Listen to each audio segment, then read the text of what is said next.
Well, hello there. Hello? As some of you may have gathered from the things I've said in my videos, I was away for a while and traveling, and I brought stuff with me. So I just wanted to go through what I brought with me, why I brought it, and how to put a travel rig together. Because some of you may travel, and one thing I need to stress is make sure you understand all of the laws on transporting and what you can and can't take from A to B, how each state along your route requires your stuff to be stored, all that stuff. And for my active duty component, when you're traveling on orders, you are permitted to move your stuff, but it has to be in accordance with all laws in the states that you're traversing. It's much easier if, say, you're PCSing or something like that, to FFL to FFL it, but it is very expensive, and that's not something that your DLA is going to cover. So, act accordingly. First and foremost, I brought my URGI, and I did not bring the suppressor. I didn't want to call the ATF and let them know that I was bringing my can up to Maine and all that other good stuff. Plus there were other stops along the way, and I just didn't want to deal with it. And I didn't want to ship a can to dodge the communist block that's there. So I just decided to forego taking the suppressor with me. I did spend more time with my URGI, which it's my go-to fighting rifle, quote unquote, but I got more time behind the T6XI. I didn't end up shooting it in Maine because the places you could take a rifle were creepy. Maine has to get it together because it's mostly people's land, and Maine itself starts getting really scary when you go north because there's these groups of people that don't like outsiders. It gets very French or very Russian very quickly, and none of them want anything to do with anyone that's not from that area. Excuse me, do you know how to get to town? Yeah, it's back the way you came. Wild stuff. And then it's either that or you're shooting on buddy's land, of which there's plenty. But as far as facilities and stuff, Maine is like all families. I don't know how to explain Maine. One day I'll try to put a thought process together on Maine, but down here in Florida there's plenty of range facilities that are outdoor, and at least 2 or 3 I can go to do shooting and moving and holster work and all that stuff. The one range I was able to go to, I just took my handgun, which I'll get to. But this is the rifle I took, and I got much more acquainted with the T6XI. I love this setup. It's perfect, very intuitive for me to use. Felt very happy with it. I brought all of my Mark III 18 up with me, so I had 8 magazines fully loaded. You'll see the rest of them when I get to my belt setup and the other ones somewhere, but here's 5 of what was taken. There's 2 in my belt, and I don't know where the other magazine is. I know where it is. It's in the zip pouch in the HK bag, which is how I transported my rifle. I also brought the charger for the battery in my light, which a lot of people would forget. So if you have mod light batteries or batteries like the Surefire batteries that operate on the charger, make sure you bring the ability to charge your weapons light. Very important. All right, my concealed carry piece, which I did carry up there because it was legal for me to do so. They have constitutional carry in that state.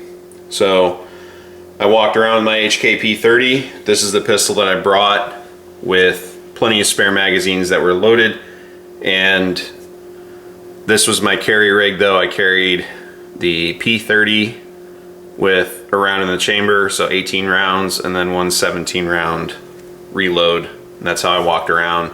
It was pretty comfy, and once again, spent a lot of good quality time with my HK P30. I did not shoot it once while I was up there. But great little gun, very intuitive for me to use. And the HK P30 is a great carry option. I really like it. Definitely more of a commander size gun with the full size grip, so like a 19X is probably what it's closest to, but it's very solid gun. I was very happy with it. This is a great shot. All right, so in my Vertex Gamut, or Gamut, however you spell it, I have the ammunition that they do not have a lot of ammo. There's some, a spent case. There's really not a lot of places to buy ammo. Again, it's people's mom and pop stuff, which normally I like mom and pop stuff, but it's some trailer on some dude's yard. It's very weird. So weird. Get it together, Maine. All right. Inside my Gamut, Gummut, I have my cleaning kit. Now this is the M-Pro 7 cleaning kit. I have a chamber flag. Inside other bags is the cleaner and the oil. So full kit, all divvied up so it can't possibly leak on anything. The best headgear the Navy doesn't let you wear. Brought this with me, which I actually wore a lot up there. It's pretty crazy. Surefire lights. Oh, there's the key to my vessel.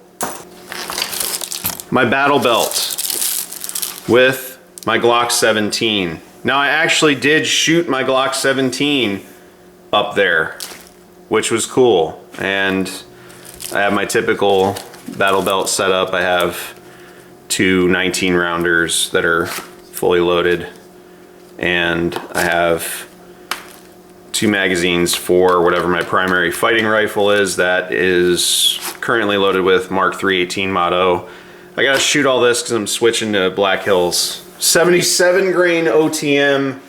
Rip in peace my wallet. In the top portion here, because I don't feel like flipping the bag around, in the top pockets I have spares of fully loaded Glock 17 mags. I think one of them's missing around. Nope, all fully loaded. So I had a total of 6 fully loaded for my Glock 17, and I had, I think, 4 or 5 for my P30. And I also, this is hot, so we're gonna be extra careful. I gotta say, man, I really do not like, I know I covered it in the review. I gotta say, I really don't like what the Gen 5.5 17s do to rounds. I went through more chambered rounds than anything. When I take it apart to clean and reload it after, you chamber this thing 5 times, it's done. I don't know, like they run great. I really love the 5.5 17s, but such a smooth shooter, but it just, I don't understand why the chamber has to be that way. Anyhow, I put in Overwatch FALX or fall trigger, whatever, however you pronounce it, and it's precisely what I want. This is almost my quote-unquote Mod 1 Glock 17. I'm just gonna switch the sights to Trijicon HDs because these don't really work too well for me. But this gun shot very well. X300 UB 1000 lumen, not the turbo. I've got a few turbos I gotta pick up, but this was my quote-unquote battle belt fighting pistol. So I took 2 pistols, one for concealed carry, one to always stay with this, and 1 rifle.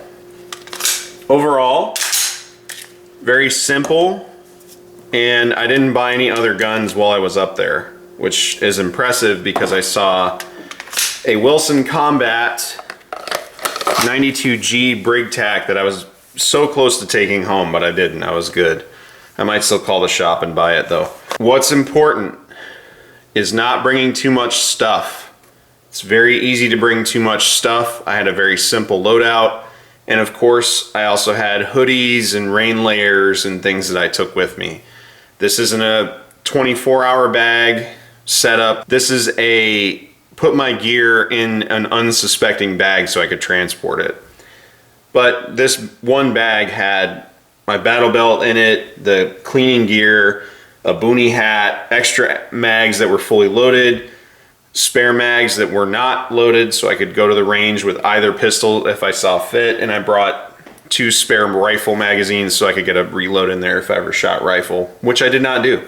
If you're gonna pack up and you're gonna go on the road or whatever, you're going camping or you're taking weapons with you where they need to go to protect yourself, then make sure they're supported. So I had enough ammo to shoot. I could have even taken my rifle out and done some competent work with it, burned through a few magazines and still had plenty just in case something happened. And the cleaning gear, very important. I use this more than I used anything else. And I have the Leatherman multi-tool in there that I love so much for the weapons stuff, and spare Surefire batteries for the X300 plus the charger. So for my mod light, very simple, very easy, and I had exactly what I needed. Also, the secondary belt is in here. I don't know if you guys can see that. So both belts are in there. Highly recommend, if you're going to be traveling and you need a travel rig, that you have a setup that's similar to this or better, and make sure that you have everything that you would need and not have to rely on supplying yourself, because if I had to do that up there and I didn't have access to ordering stuff to the house when I needed things, then I would have been asked out. So bring what you think you're gonna need, expect to not be able to get stuff, and don't try to bring like 1,000 rounds with you or anything weird. You know, the idea is to just look like, oh yeah, no, I grabbed some stuff and brought it with me so I can have fun while I'm up here and also have something to protect myself, versus, you know, looking like a future active shooter, you know? So just quick, easy thoughts. And yes, it's your right to do whatever you want so long as you follow the law. I got it. But, you know, just a quick, simple, easy video. Hopefully y'all enjoyed it. If you have any questions, please let me know below. Thanks for watching. Take care out there.